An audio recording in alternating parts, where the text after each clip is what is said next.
camarades peuple d'Afrique, peuple de Côte d'Ivoire, est-ce que vous savez que Sié Kambou, secrétaire général de la FECI, est victime d'un gros complot du RADP et de ses amis narcos? Est-ce que vous savez ça? Chers camarades peuple d'Afrique, en tête du complot, il y a un nom qui sort.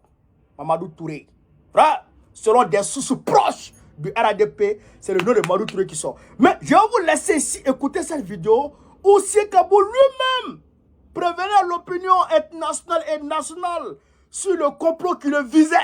Chers camarades d'Afrique, on va écouter attentivement la vidéo et je vais décortiquer. On est parti. Si Kambou est venu pour lutter pour les... Regardez un argument aussi fallacieux. Qu'il est étudiant, les secrétaires généraux lutter pour les intérêts des élèves étudiants, ils parlent de drogue. Des choses comme ça. Comme si la drogue ne circulait pas dans les résidences universitaires, ne circulait pas dans les écoles de Côte d'Ivoire. Vous n'avez pas vu à Técoubé, on a arrêté certains élèves avec la drogue. Donc si en tant que secrétaire général national, je ne suis pas en mesure de dénoncer, de combattre ce fléau, mais pourquoi je vais dire que non, je lutte pour les intérêts des élèves étudiants? Pourquoi je vais dire non, je veux vraiment que nous, on soit une relève sûre, si on n'est pas en mesure de critiquer ce qui n'est pas bon? En m'attaquant à la drogue, je savais que non, j'aurais des adversaires internes et externes. Mais j'ai l'impression que c'est ce qui sort. Ceux qui contrôlaient ces canaux mafieux là, c'est eux qui sortent maintenant. On recrute. À tout le monde, je vous parle, on est assis ici. Mais les gens sont en train de recruter dans la rue pour venir faire de la violence à l'université. Les badauds n'ont jamais gagné une guerre, un combat à l'université. Quand ils vont venir, on va pas s'asseoir pour les regarder. Et vous allez penser que c'est la physique qui est en train de faire de la violence. Or, nous serons en train de nous défendre. Donc, j'informe l'opinion nationale et internationale. Depuis quand?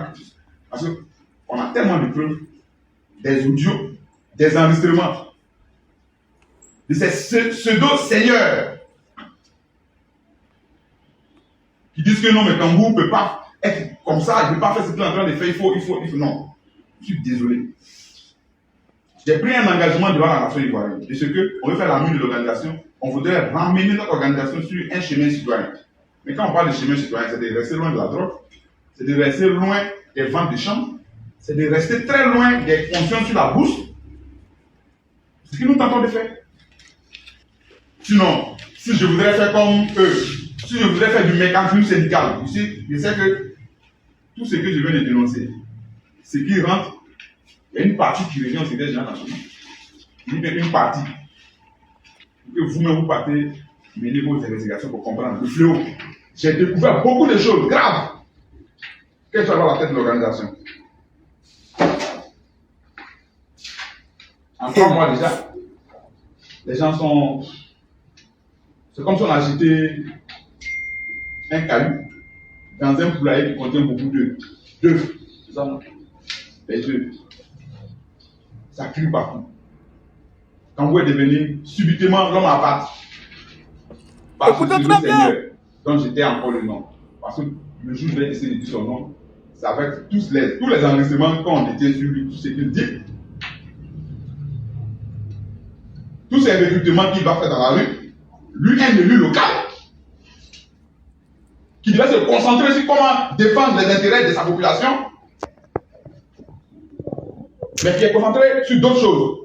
Je persiste qu'il s'apprête. Parce que quand la quiétude à l'université sera perturbée, la quiétude chez lui sera perturbée. S'il le faut, on va se faire à l'Assemblée nationale. Écoutez! Je ne pense pas que cette personne soit élue pour ce qu'il veut faire à l'université. Je suis désolé. Notre organisation est une organisation de lutte. Ce qu'il a de savoir. Et nous n'accepterons point que qui que ce soit puisse nous intimider dans notre marche. Sur le chemin de la défense des intérêts des élèves étudiants de l'école de Côte d'Ivoire. Non. Quand on a pensé à la question de Charles, les gens ont voulu nous intimider pour dire que c'était une question politique. Mais vous tous, vous êtes là, vous êtes des hommes de la presse, vous avez vu comment nous avons résolu le problème. Est-ce que ça a été une question politique? Quand on a pensé à la question de KDS, les gars ont dit que c'était une question politique. Tel que nous avons mené la démarche chez votre, c'est une question politique ça? Est-ce que ce n'est pas un problème qui est avéré? Quand des gens s'élèvent, ils prennent l'argent des élèves ou des étudiants Ils veulent entreprendre. Et puis, le contrat n'est pas respecté. Quand on dénonce cela, quand on demande ce qu'ils ont investi, leur soit restitué. C'est mauvais ça.